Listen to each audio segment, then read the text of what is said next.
Ya estamos de vuelta. Vamos a comenzar el panel número 2, dedicado al vacío en la poesía de Chantal Maillard. Vamos empezando con la ponencia de Sergio Gregorio Tirado, de la Universidad de Zaragoza, cuyo título es Nota sobre poesía y filosofía en Chantal Maillard, fragmentariedad del logos, acontecimiento y herida. Adelante, Sergio, tienes a disposición 15 minutos. ¿Está el micrófono activado? Vale. Bueno, lo primero, gracias a la organización por permitirme estar aquí y gracias a todos vosotros por venir a escuchar. Como ha dicho Valeria, el título de mi ponencia es Notas sobre poesía y filosofía en Chantal Maillard, fragmentariedad del logos, acontecimiento y herida. Voy a comenzar con una cita de 1000 mesetas de Deleuze y Guattari.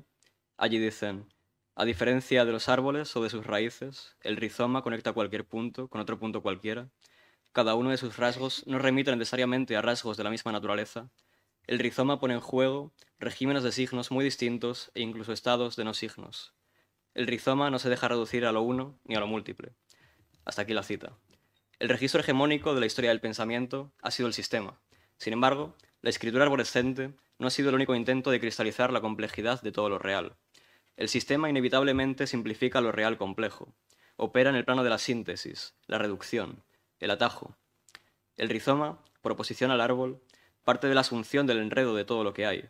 Algunos autores que ocupan un lugar fundamental en la historia del pensamiento han quedado generalmente soterrados bajo el aplastante registro filosófico sistemático. El decir rizomático se ha visto a lo largo de la historia del pensamiento como un decir secundario respecto al decir sistemático. Sin embargo, según busco defender, el decir rizomático, que supone no una sistematización del logos, sino la explicitación del carácter fragmentario, es tanto más primario, fundamental, originario, que el decir sistemático simplificador. Una de las autoras donde más claro queda esto es Chantal Maillard. El objetivo, a continuación, es profundizar más acerca de la fragmentariedad del logos y su carácter no secundario, sino primario y fundamental, para pasar posteriormente a explorar algunos de los temas filosóficos que Maillard propaga por su obra, particularmente el acontecimiento y la herida. Comencemos por la cuestión de la fragmentariedad. El fragmento, dice Leslie Hill a propósito de Blanchot, no como clausura, sino la infinita continuidad de lo fragmentario. La escritura, no como obediencia a la ley, sino como radical escepticismo y exposición a la fuera. La obra, no como un reflejo que coincide consigo mismo, sino como el interminable desobrar de aquello que disperso siempre difiere de sí mismo.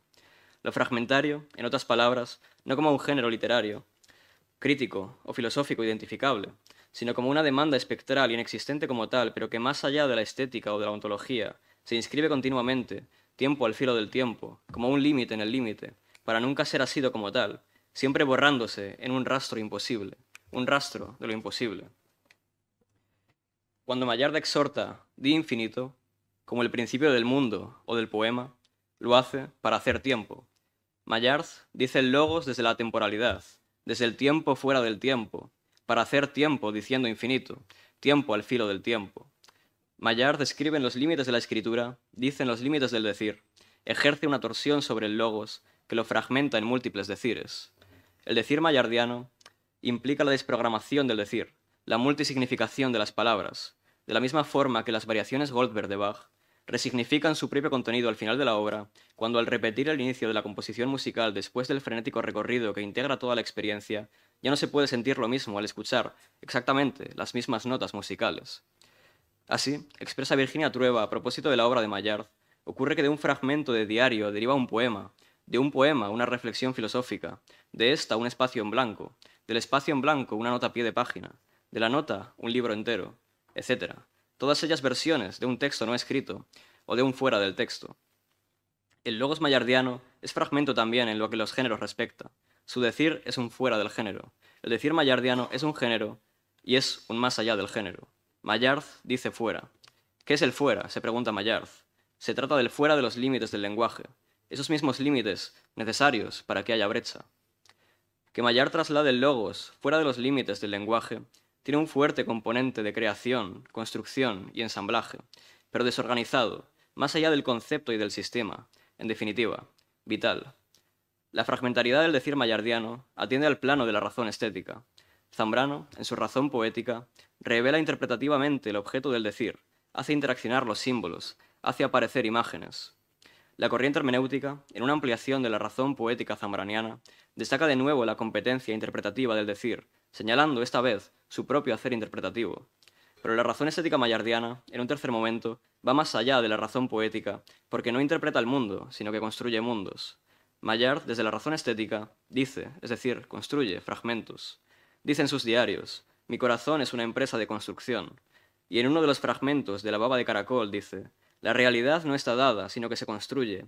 La tarea consiste en acotar fragmentos en una totalidad caótica. El poeta determina, dispone los términos, límites y palabras.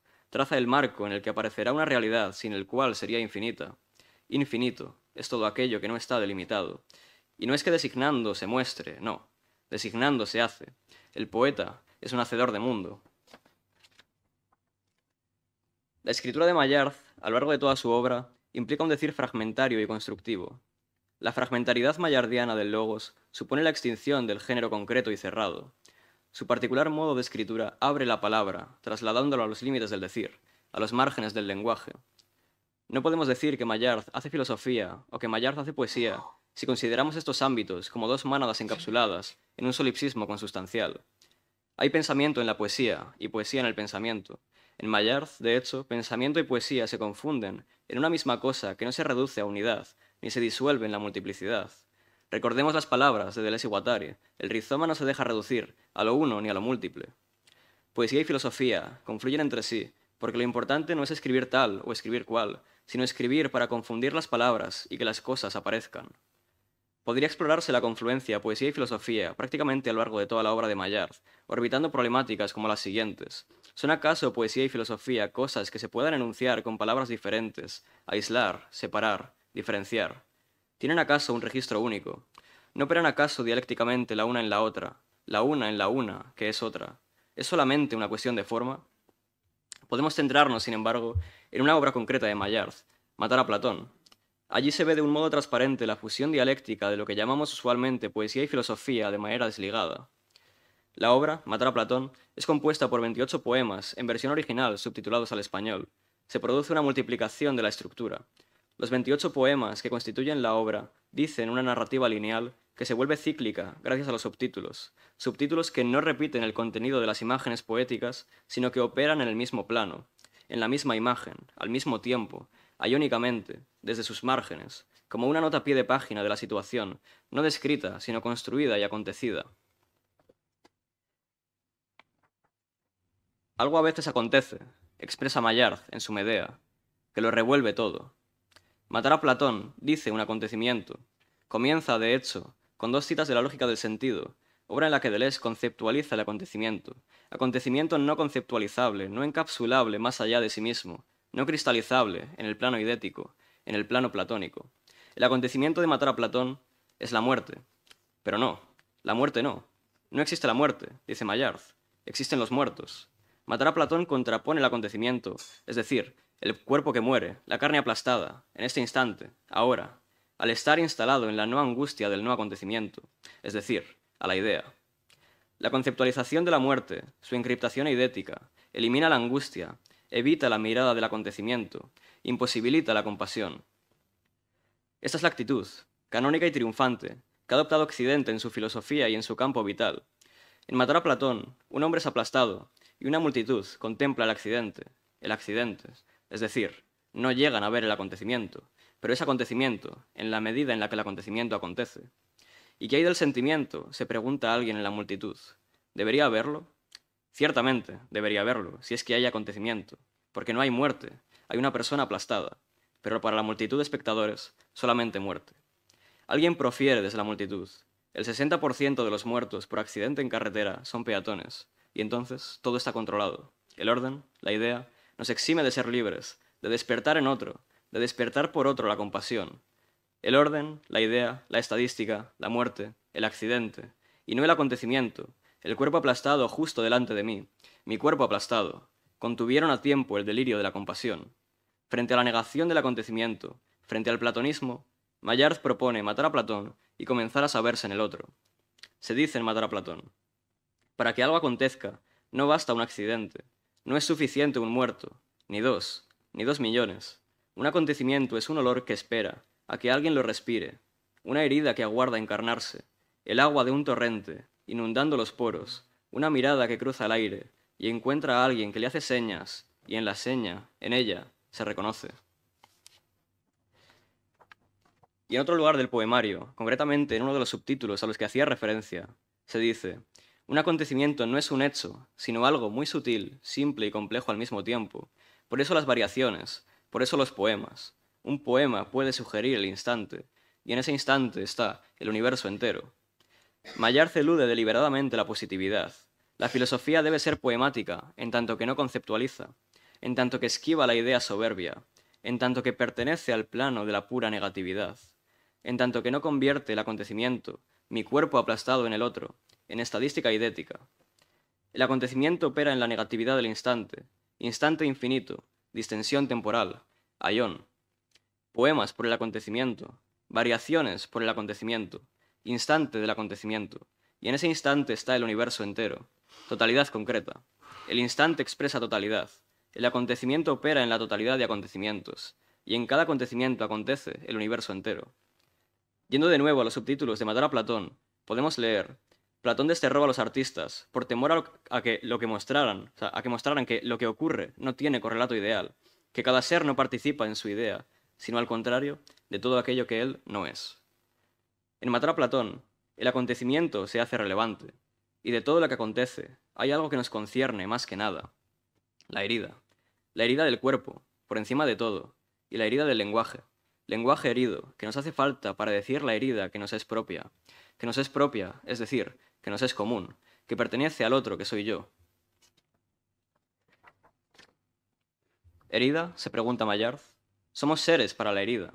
Quien construye el texto, elige el tono, el escenario, dispone perspectivas, inventa personajes, propone sus encuentros, les dicta los impulsos. Pero la herida no, la herida nos precede.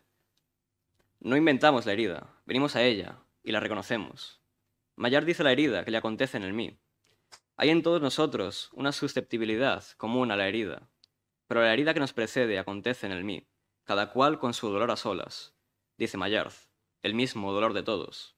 Decir la herida significa democratizar el dolor que precede a cada mí que acontecemos, cada mí que somos.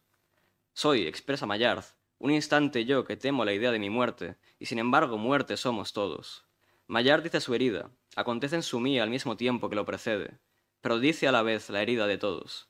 El mí reconoce su herida, en el decir de la herida. Maillard escribe y describe lo grotesco, lo angustioso, lo doloroso. Escribe el agua envenenada para que todos podamos beberla. Leer a Maillard es reconocer la herida que nos precede. ¿Qué es, pues, el decir de Maillard? Escribir la herida. Muchas gracias.